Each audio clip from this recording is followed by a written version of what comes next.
Hello students, welcome to PU academy. मैं चारू अग्रवाल आज की वीडियो में आपसे शेयर करने वाली हूँ राग विराग, जो कि सूर्यकांत त्रिपाठी निराला की रचना है।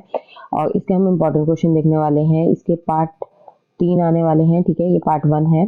तो अगर आपने अभी तक हमारे चैनल को ज्वाइन नहीं किया है तो चैनल को ज्वाइन कर लीजिए और नोटिफिकेशन बेल को प्रेस कर दीजिएगा, जिससे आने वाली वीडियो की नोटिफिकेशन आपको मिलती है। तो देखिए, आज का जो हमारा क्वेश्चन है वो क्वेश्चन है, राम की शक्ति पूजा की भाव पक्ष और कला पक्ष की प्रमुख विशेषताओं का सावधान उल्लेख कीजिए।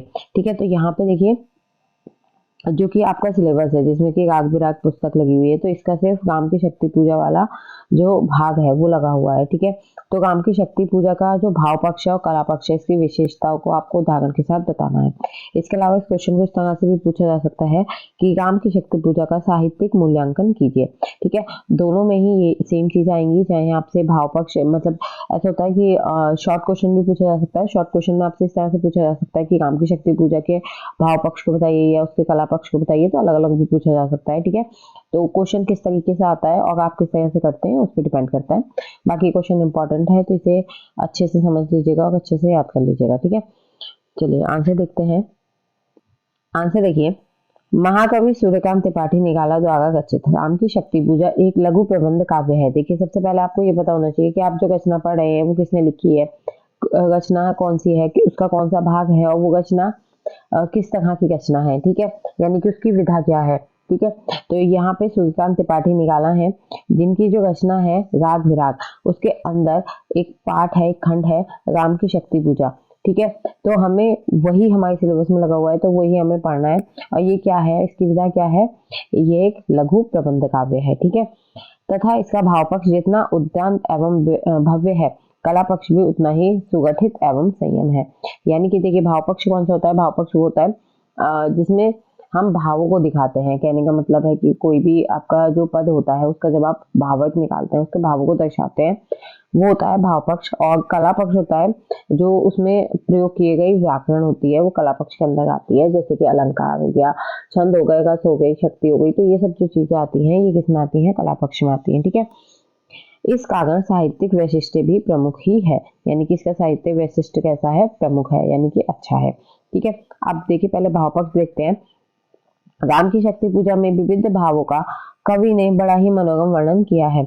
उदाहरण के लिए देखिए, भरसक प्रयत्न करने के बाद भी राम को जब रावण के सम्मुख विजयश्री प्राप्त नहीं हो पाती, तो युद्धवीर राम के मन में चिंता नामक भाव उत्पन्न होता है। कौन सा भाव आता है, चिंता, जो राम को व्यंग और बेचैन बना देता है। कवि ने राम की इस चिंता भाव को निराशा, ग्लानि एवं हास्योत्साह जैसे मनोभावों से भी समृद्ध किया है। देखिए, क्या होता है कि जो रावण और राम का युद्ध होना था, ठीक है, अगर हम रामायण देखें तो जो रावण के पास जाके युद्ध करना था श्री राम को, उस समय की बात है कि उन्हें पता चल जाता है कि जब हम लंका जाएंगे, ठीक है, राम सेतु से होके, तो लंका जाने के बाद वहां पे जो रावण से युद्ध होगा, रावण के पास वरदान है, उस पर शक्ति है, तो हम किस तरह से उससे जीत सकते हैं। ठीक है, तो यहाँ पे क्या होता है कि जो शक्ति देवी है उन्हें संतुष्ट किया जाता है। कहने का मतलब है उन्हें मनाया जाता है, उनकी पूजा की जाती है। ठीक है, और उनसे वरदान की प्राप्ति ली जाती है कि वो सदैव राम का साथ देंगी। तो जो राम है वो जाते हैं शक्ति का साथ लेके जब युद्ध करने, तो क्या होता है, रावण पे वो विजय प्राप्त कर लेते हैं। ठीक है, वही चीज यहाँ पे बताई गई है। अब यहाँ देखिए, पंक्ति क्या है, वानर वाहिनी खिन्न लख निज पति चरण चिन्ह, चल रही शिविर की ओर स्थविर दल ज्यो विभिन्न। आगे देखिए, विषमित है वातावरण, नमित मुख साध्य कमल। इसी प्रकार स्मृति नामक भाव का चित्रण निराला ने उस समय किया जब राम का मन हताश हो उठता है। उस समय जनक वाटिका में हुए सीता के प्रथम दर्शन की स्मृति आती है। यहाँ पे देखिए, जो जनक वाटिका है वहां पे सीता माता जो है उनका पहली बार जब दर्शन होता है तो उसकी स्मृति, यानी उसकी जो याद है, उसमें लिखते हैं देखते हुए निष्पलक याद आया उपवन, विधय का प्रथम स्नेह का लतांतरम मिलन, नैनों का नैनों में गोपन प्रिय संभाषण, पलकों का नव पलकों पर प्रत्युत्थान पतन। आगे देखिए, फिर है रस निरूपण। रस निरूपण में देखिए, वैसे तो यह काव्य भी प्रधान है, पर इसमें रौद्र, श्रृंगार, शांत, भयानक आदि रसों का भी कवि ने सुंदर व्यंजना की है। तो देखिए यहाँ पे जो रस है, तो रस कौन कौन से हैं? वैसे तो देखिए वीर रस की प्रधानता होगी। क्यों होगी वीर रस की प्रधानता? वीर रस कहाँ होता है? जहाँ पे कोई युद्ध होता है, जहाँ कोई वीरता की बात होती है, वहां पे वीर रस का प्रयोग होता है। ठीक है, तो यहाँ पे राम और रावण के युद्ध की बात है, तो यहाँ पे वीर रस का प्रयोग सबसे ज्यादा किया गया है, वीर रस प्रधान है। लेकिन इसके साथ ही रौद्र रस भी दिखाया गया है, श्रृंगार रस दिखाया गया है, शांत रस दिखाया गया है, और भयानक रस और भी जो बहुत से रस है उनका वर्णन किया गया है। उदाहरण देखिए उनके, वीर रस का उदाहरण है, रवि हुआ अस्त ज्योति के पत्र पर लिख समर।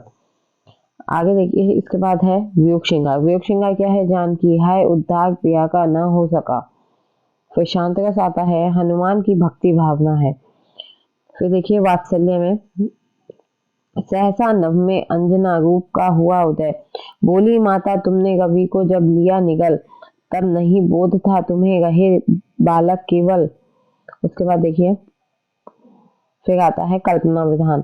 कल्पना विधान में क्या है? काव्य के भाव पक्ष को मौलिकता एवं उदात्तता प्रदान करने वाला कल्पना का कार्य है। निराला ने अपनी प्रमुख प्रतिभा के सहारे जिन विराट बिंबों की कल्पना की है, वह अपने आप में मौलिक एवं अनूठी है। इस वर्णन में अंतर्भागे दोनों प्रकार के निम्नलिखित चित्र अंकित हैं।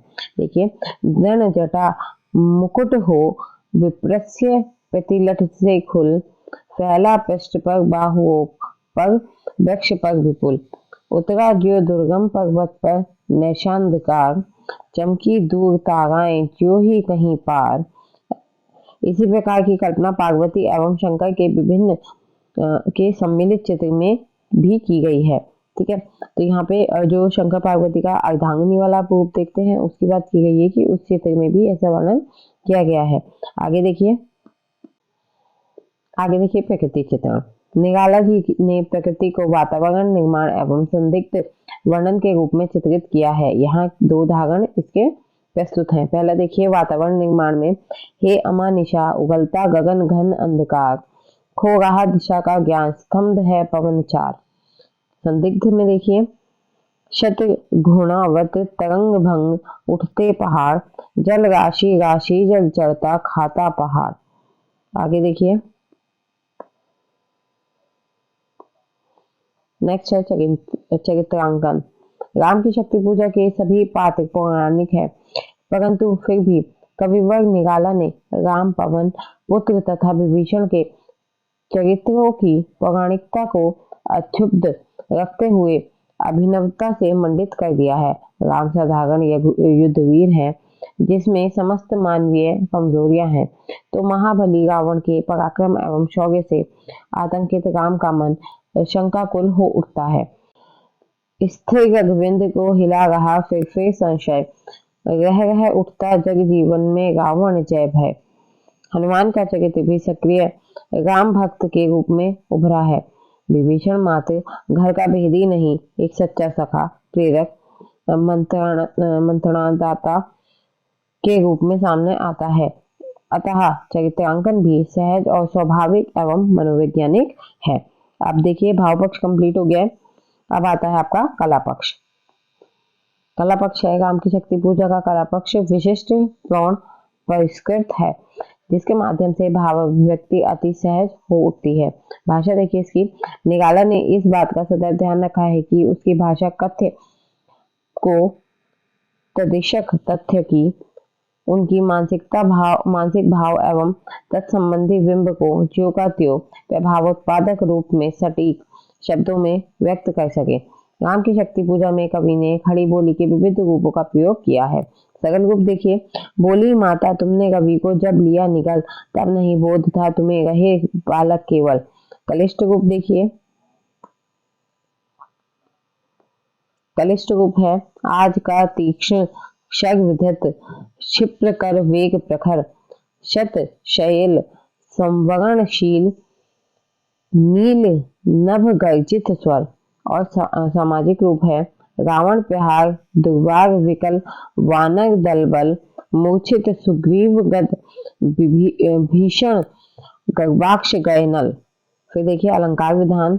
राम की शक्ति पूजा अलंकार विधान की दृष्टि से मौलिक उद्भावनाओं से ओतप्रोत है, सादृश्य मूलक अलंकारों से पूर्ण है तथा विरोध मूलक अलंकारों से संपन्न है। कतिपय उदाहरण यहाँ प्रस्तुत है, मतलब इसके उदाहरण यहाँ पर है। उदाहरण देखिए, उपमा का उदाहरण है जल रहे सलभ ज्यो रजनी चक, उत्प्रेक्षा का देखा कवि ने चमक नभ में ज्यो तारा दल, संदेह का सोहत मध्य में हीरक युग का कौस्तुभ। मानवीकरण हे अमा निशा उगलता गगन घर घन अंधकार। और उपातिशोक्ति है भावती नयनों से सजल गिरे दो मुक्ता दल।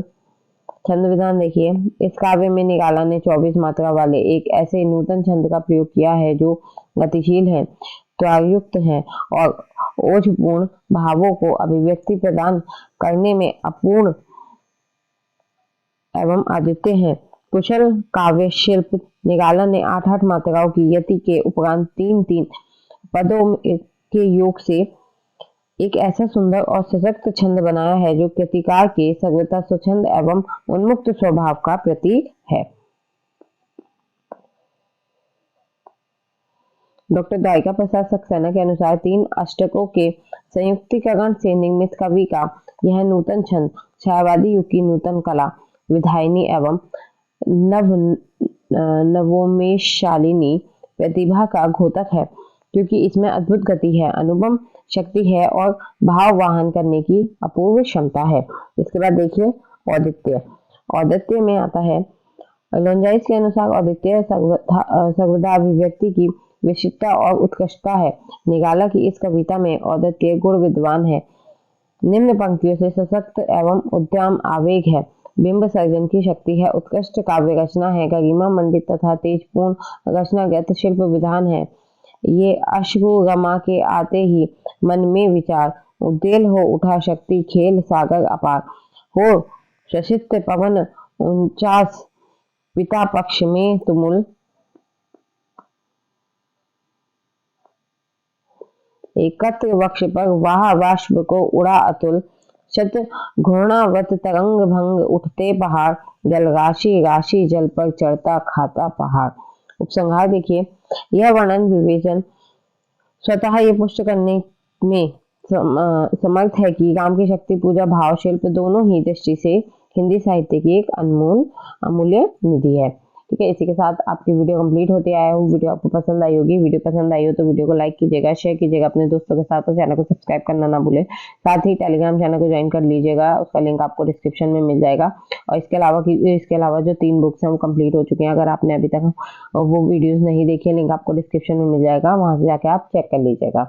तो मिलते हैं नई वीडियो में नए टॉपिक के साथ, तब तक के लिए बाय, थैंक्स फॉर वॉचिंग।